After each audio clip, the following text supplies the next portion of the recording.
Hello and welcome to the Bearded Tits podcast. I'm your host Jack Perks and today I'm going to be talking to Alan McFayden of Scottish Photography Hides. But first, here's the news. So 2020 has been a bumper year for elvers, their young European eels, on the River Severn, with millions making their way up. It's the most in living memory, which is so important as these are critically endangered species, the same as a tiger or a panda, but they could live in your local river or pond. Now there's a few reasons as to why we think eels are critically endangered. There's a shift in the Gulf Stream. There's masses of trafficking. Eels are one of the highest value animals on the black market being shipped out to Asia.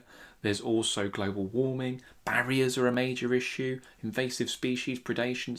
So many things are affecting eels in a massive, massive way. So why this year? Why so many elvers this year? Well, they do go through cycles. So there are some years there's going to be more and there are some years there's going to be less. It could also be a sign that the hard work of groups like the Sustainable Eel Group are working, where they translocate eels that would otherwise just perish below these barriers into wetlands and large water bodies where they can grow and get bigger. Now, I was quite lucky that I went to go see them this year when I was filming for a TV series, and it's the first time I've been out in 2 months, so absolutely fantastic to be out there. And it was amazing. There weren't the numbers that had been seen a few weeks beforehand, but we did still see thousands and thousands of elvers running up the edge, and we were waiting around in the pitch black, waiting for them to turn up, head torches on the water, and then you just see a little ghostly squiggle go across the surface. And then as it got darker, the kind of top of the water was full of elvers, so incredible to see that. Unfortunately, we did witness some poaching as well. There were people out there catching the eels. It's difficult what you do in that sort of situation, but they were catching them to sell on it illegally as well. These elvers follow the high tide, and this was one of the highest tides of the year, so there was a lot of elvers running up, so absolutely incredible to see that. One of the interesting side effects is that the current pandemic may actually decrease the demand in elvers this year because they can't get shipped out. So as well as there being lots of elvers this year anyway, the actual trafficking of elvers might be down because there's no way to ship them. So we could see in a few years another bumper crop of elvers. On to my guest today. It's Alan McFayden, a Scottish wildlife photographer, having built several photography hides and making a successful business out of it. He's probably one of the busiest hides in the UK. His work is featured in many publications and his hides have been used for various natural history programmes. This is the interview. So Alan, thanks for joining me. Welcome. And we were just saying before we started, but obviously we're in strange times at the moment, but in a way it's kind of worked out nicely for you. Yes, it's given me a rare thing, which is free time. So I'm getting to do some of my own photography instead of setting it up for others to get the good shots. So I'm rather enjoying this lockdown, so to speak. But obviously it must have impacted your business to a degree because you're one of the busiest hides, if not the busiest hide in the country. So it's obviously a bit of a pain in the arse for that. Yeah, well, this is my peak time. This is late April, May, early June is when I make my money. So it's been a devastating hit financially, but there's more to life than money, I've realised in this last few weeks. Yeah. We're getting some free time, well-being, photographing, seeing the animals close up like I don't normally do. I just usually feed them and I'm away, leaving others to do the work and the photographs. So I'm really enjoying it, to be honest. Yeah, no, and I definitely agree with you. Like, it's all very well people moaning about being indoors, but there's a lot worse that could be happening. So, just count your blessings with it. So what made you want to start all of these hides? Where did it all begin? Well, my interest in nature began when I was 5 years old. My grandfather used to take me out on the bicycles, looking for nests and just learning everything about nature. Because where I come from, it's a quiet area, not much to do for kids. So I think he took me on board to give me an interest. So this continued for many years.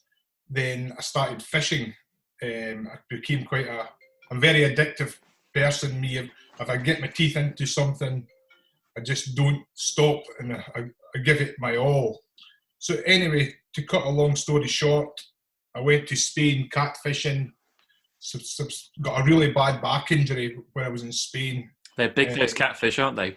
Oh, it was intense.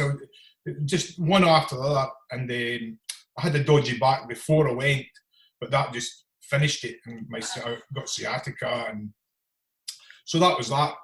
Because I carry a lot of equipment for my fishing, it was my friend Keith Kirk who said, "Why don't you buy a camera?" So that was that. That was in 2009. So I bought a camera, cut my teeth with kingfishers, then started building little hides for myself. It was just 2 foot with 2 foot, could just squeeze in. Then it became 6 foot, then it became 10 foot. Then people started to see my photos and asked to come. So I used to charge £20 just to pay for the food. Yeah. And it snowballed and snowballed.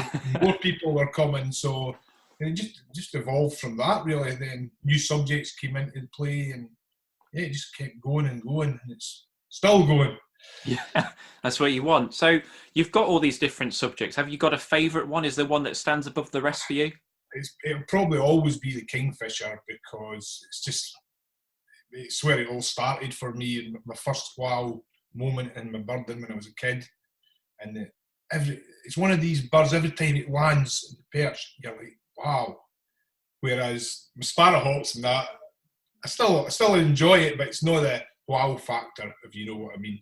Yeah, there's some. I mean, I spend a lot of time by a river, as you know, and I still never fail to smile when I see one go by, even if it's just a quick glimpse. There's something about I guess it's the colours, I don't know, but they are just incredible birds. I think it is the colours, and it's the fragileness of the species as well. Everything's against kingfishers, and I like to do as much as I can to put it back in their favour. Yeah, I think people don't realise the hardships that they get. I think I don't know the exact figure, but it's quite a low survival rate, isn't it, for a lot of them? The oldest one ever recorded is 7.5 years, but 50% die in the first 2 weeks of fledging. Is that right? 25% get to the next breeding year, so it's very, very low. Yeah. And because I guess southern Scotland is the kind of northern rate. They're not. I think they're pushing up a little bit, but because you're Edinburgh now and the odd one in Aberdeen, but the breeding territory really is the line where I am, so they're right on the edge here. Hardships for them, definitely. Yeah. So you've got all kinds of amazing creatures in hides, like you've got your kingfishers, your cuckoo, your pine marten. Is there a species that you'd like to set up a hide for that you currently don't have a hide for? I'm currently working on that now, and that is the goshawk. Oh, okay. It's probably been my toughest ever challenge. I got one feeding last winter, but for reasons I had to move on for the site. And I'm trying again, quite close to get it again, but it's one of the toughest challenges you could possibly get. Yeah. Getting them feeding is a big challenge, and then you've got to be in the hide to take a picture of it. Without it, getting it used to cameras, it could take 5-10 years. It might never happen, but I'll try. Because I guess people don't realise the amount of work that you put into this, because obviously you've got to, I don't know if train's the right word, but you've got to habituate these animals to get them used to turning up to them, haven't you? Everything's in stages. You must find an area where the bird is. You must get them to come to the food, which is difficult for some species. Then you've got to build the hide. You've got to get permission from the landowners before that.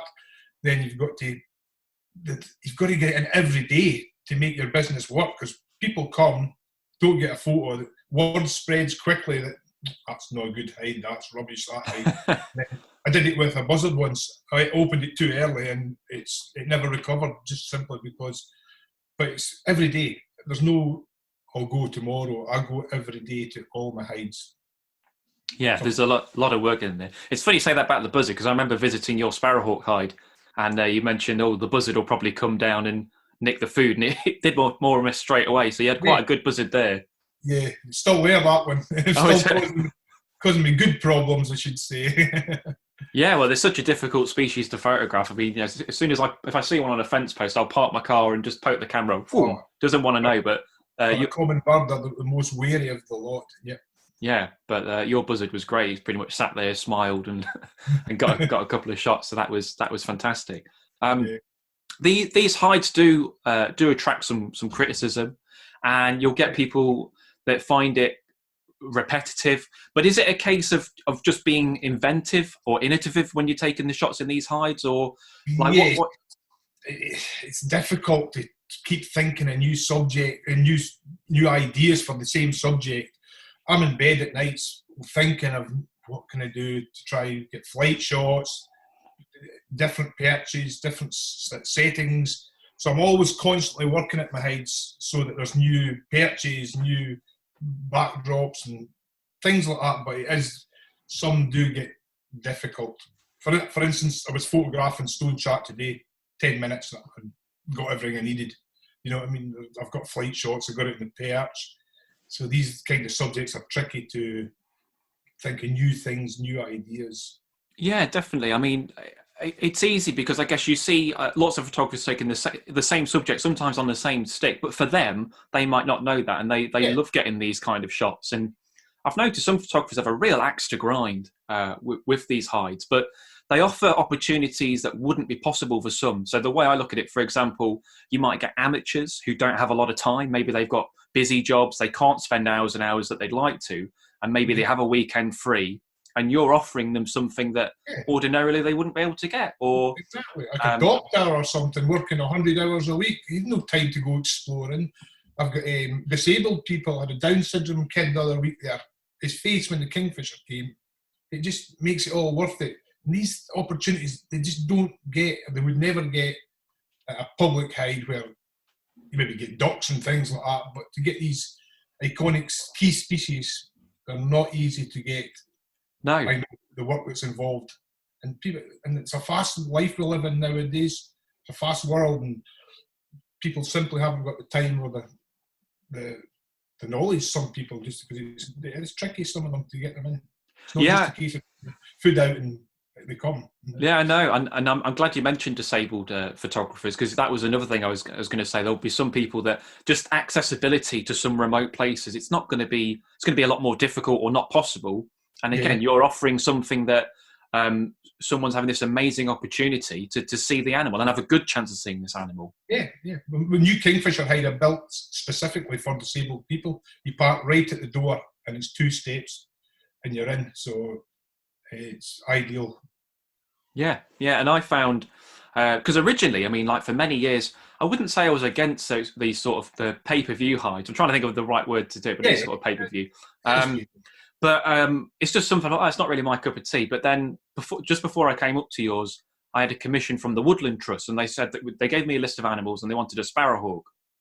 And I get the odd one in my garden, I get them in my local woods, but the amount of time it would have taken me to go out and find them and habituate them, they haven't got the budget to pay for that sort of thing. And I thought, look, don't piss about. I can go up to Alan's, I can get this done in a morning, which I did do. They were really happy. And I told them, I was up front, I said, look, this is going to be in a hide, just to let you know. They were fine with that. Yeah. And I just thought, well, you know what? It makes a lot of sense. You know, I'm being up front with them. I'm telling them it's done in this hide. They're happy with the images. Everyone's a winner. Yeah. And different levels of photography you get some people just happy to get it on the perch. Some people take it a step, try and get it coming in with their wings open. And you've got to be on the ball. It's easy enough to get a perch shot, but to get something different, you've got to be on the ball. I'll also allow, like on other hide operators, I'll allow people to bring their own perches if they want something different, and they can take it away. So they've got something rather unique perch-wise. Yeah. So, but there's and everyone has their own outlets as well, I suppose. So, you know, maybe if they're part of a different camera club or they've got different clients, even though those images might be out there with other people, doesn't necessarily mean the market's too oversaturated. Everyone's going to have their own use for that picture, whether it's just going on their Facebook page or whether it's going out to a magazine or whatever. So I've definitely softened to it. Sorry, the way I see it is a puffin with a beak of sand eels. There's much more photos of that taken every year than there is of a male sparrowhawk on a perch. Do you know what I mean? And short-eared owls. Everybody loves these things, and they're happy doing that. Fair play to them. So so much. Definitely. And go on, Alan. Sorry. No, sorry. That's it. Everybody, each to their own. I was going to say, everybody's. Well, that's it. I mean, it's a hard one, isn't it? Because I think everyone gets some flack, and the way I see it, there are no two photographers who will agree on everything. But I think Exactly. you can't look at life as black and white. And just because you don't agree with something doesn't mean it's necessarily wrong. That's you. That's fine. And baiting does get a lot of that. And obviously, Yeah. you've mentioned that with your hides, you have to bait. With the sparrowhawks, you put dead mice out, and with the other things, you put bait out there. So, what would you say to the people who criticise you for baiting for your hides? UK were the biggest. We spend £200 million a year feeding our birds in our garden. Huge benefit to the birds. Goldfinches were really doing badly till a few years ago. Great spotted woodpeckers. There's so much benefit for supplementary feeding. It's no different in my book. That sparrowhawk's 9 years old now. Chris Packham endorses what I do. He says if you're using recycled baits, like I put appeals on Facebook for cat owners. If your cat catches a bird and kills it, give it to me. Don't throw it in the bin. That bird gets eaten by the sparrowhawk. It saves it killing a bird that day. So, I mean, that sparrowhawk, it's just done it so much good, and it's a perfect condition. But other birds as well. It's all nature's getting hit hard by humans in society nowadays in every angle. And if we can give something back, like feeding them to help them, I don't see why it's a problem. Maybe the fish could be a problem in some eyes. Everybody's got an ethical line. Yeah. Some don't like feeding seed, some don't like mealworms, some don't like fish, some don't do rabbits or mammals, which I'd never do. My line's below that. But in Spain, they put live rabbits out, live pigeons, they don't, but that's not for me. Fish is just on my line, and if it's helping kingfishers, I can live with that. Yeah, I think it's funny that you say that, but there is definitely a level, isn't there? You'll get some people who are just like outright, no, I won't bait at all. And then you'll get some, okay, they'll use like seed and whatever, like you mentioned, then maybe say something dead like roadkill or whatever. And then you've got live baits like insects. And then, so there's so many different levels. And as you say, you're never going to find people who agree with all of it. We've all got a line, so you have to respect each other's line where it is. But the thing with kingfishers, I'll say, Jack, before I started the hides 10 years ago, I was monitoring kingfishers every year for 30 years. And in my stretch, they were on a flood, tidal estuary, and they raised 19 young in about 25 years because it was getting flooded. Since I've started doing what I do, for example, last year, the year before last, 19 young were raised in one season because I build artificial nests high above the watermark. I'm supplementing the food. The young come out the nest, they miss the refraction in the water, the angle. Yeah. This is why they die, because they go for the fish and there's a slight bend because of the light entering the water or whatever. And but with my setup, they can dive miss, and eventually they get and they learn. So and now in this area, I know about 30 pair of kingfishers, whereas 30 years ago I only knew one pair or two pair. So my work's spreading them out, and if it sacrifices a few fish, it's okay with me. And I buy the fish in as well. I don't catch them in the wild. Right, so, yes. So the natural stocks are not getting touched. It's rainbow trout, which are getting bred for fish farms. So I buy it fry there. So yeah. No, I see what you mean. And recently you've joined, because originally you were sort of on your own, but you've joined up with someone else now. Is it WPE? Is that right? Well, we're just in the process of going back. Oh, really? I felt I lost my identity a bit. Right. Okay. And Scott's saying other things now. He's not got the time for it, I don't think. Okay. And so we just decided mutually to go back to my Scottish photography. Okay, so you parted on good terms then. Oh yeah. Okay. Oh, good. Yeah. Never a bad word about Scott. He's a good guy. Yeah. Oh, nice one. Okay, so it's going back to Scottish. What was Scottish photography hides? Yeah. Okay. Oh, brilliant. Well, and what have you got coming up? You're working on some other hides? Did you say? Yeah, I've got a new hide. It's an absolutely dream location. It's what I've always wanted, but it's been in 7 months now. I've got otters coming in already, tawny owl, sparrowhawk. badgers come into the reflection pool. I've got mink, which I'm not too happy about. Yeah, you don't want those. No, we deal with them. And not just, I heard a little owl there the other day, which is very rare for my area. So, and I'm maybe even building a pond in the field. The farmer's really, so field he doesn't use, so maybe for herons and the otters will go in the pond. And just habitat, build some new habitats. And so, because I give plenty back. People don't see I think I'm just trying to make money. I've just built 250 nest boxes this week for flycatchers, red starts, and so I don't get anything back from that. I just like helping nature in any way I can. Because what a lot of people probably won't realise is it's not your full-time job either, is it? No, I'm a supervisor in a factory. I start up at 4 a.m. and I finish about lunchtime every day. Straight home, straight out. So, but it's getting too much for me now. That lockdowns came, like I say, a good time just for a recharge the batteries. Yeah, definitely. Well, look, Alan, it's been an absolute pleasure talking to you. All my pleasure, Jack. Thanks a million. No worries. Take care, buddy. And stay safe, everybody. Thank you. So that was Alan McFayden. That was really interesting to get an insight into his hides. So I thought for Nature Reserve of the Week, I'm going to cover Alan's hides. Obviously not a nature reserve in the strictest sense, but he does work to improve wildlife in the area and just talk a little bit about them. So most of Alan's hides are in or near Kirkcudbright. I think I've said that right, which is in Dumfries and Galloway. Probably the most visited hides in Britain. And if you go to any camera club, someone normally sneaks in one of Alan's kingfishers or sparrowhawks. They've definitely got a distinct style, and I think any professional wildlife photographer can sniff out a hide photo from a mile away. Again, I'm not saying that's a negative thing, I'm just saying they have a very distinct style. Now, Alan has got hides for badgers, cuckoos, dippers, kingfisher, a range of species. However, I'm only going to focus on a few of them, the ones that I've been to, which are the sparrowhawk hide, the water rail hide, and the pine marten. So as a brief overall for all of the hides, all of them are a short walk from a parking area. So as we mentioned in the podcast, if you can't walk very far, these are ideal. You haven't got to walk far for that.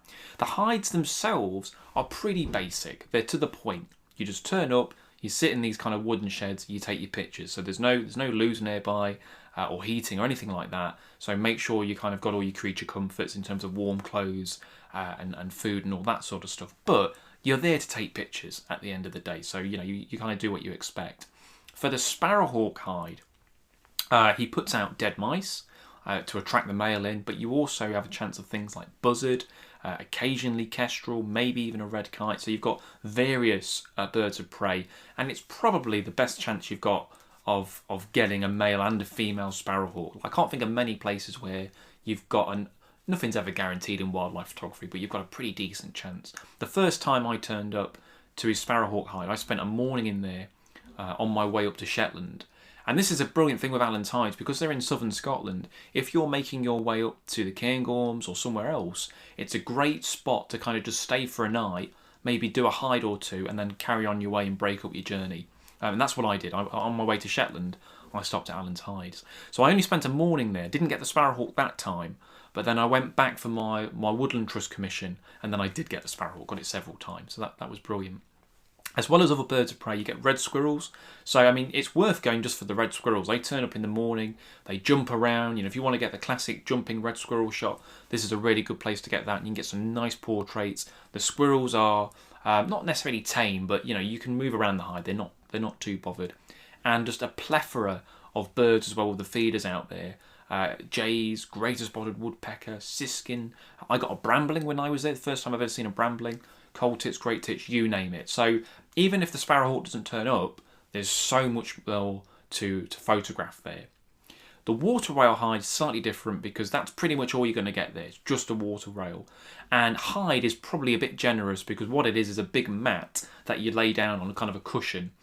So again, if you've got mobility issues, this might be a difficult kind of setup, but it's a brilliant for the low angle that you get. You're in a small stream at low tide, and he baited up with little bits of scallop and stuff like that, and these water rails came in. I actually saw 2 water rails when I was there. Amazing, because I've seen water rails, but getting them in a clear backdrop, low down, I don't know where else you could get that. You know, it's an amazing experience. And then finally, his pine marten hide. I mean, I've wanted to see a pine marten in a photographical, is that a word? Yes, it is, photographical, in a photographical position for ages, but I've just not been able to do it. And Alan had a mum and 2 cubs when I went there. Is it cubs or kits? It might be kits, you know. Comment on this podcast. What's a pine marten's baby called? I don't know. I think it's a kit, actually. A young pine marten. And he's got this dry stone wall with some floodlights. So there's no flash involved. It's just constant light. And he puts, you know, bits of peanut butter or eggs or whatever. And then they come in, they feed. Absolutely incredible. I mean, the size of them, to see a living wild pine marten was incredible. So check out his hides, Scottish Photography hides. Well worth a look, particularly if you're going up that way anyway. That brings me to the end of today's podcast. This has been the Bearded Tits podcast. I've been your host, Jack Perks. And do comment, let me know. Would you like me to interview someone? Would you like me to cover a subject? Have you got any questions you want me to answer at the end? Get in touch. Until next time, cheers.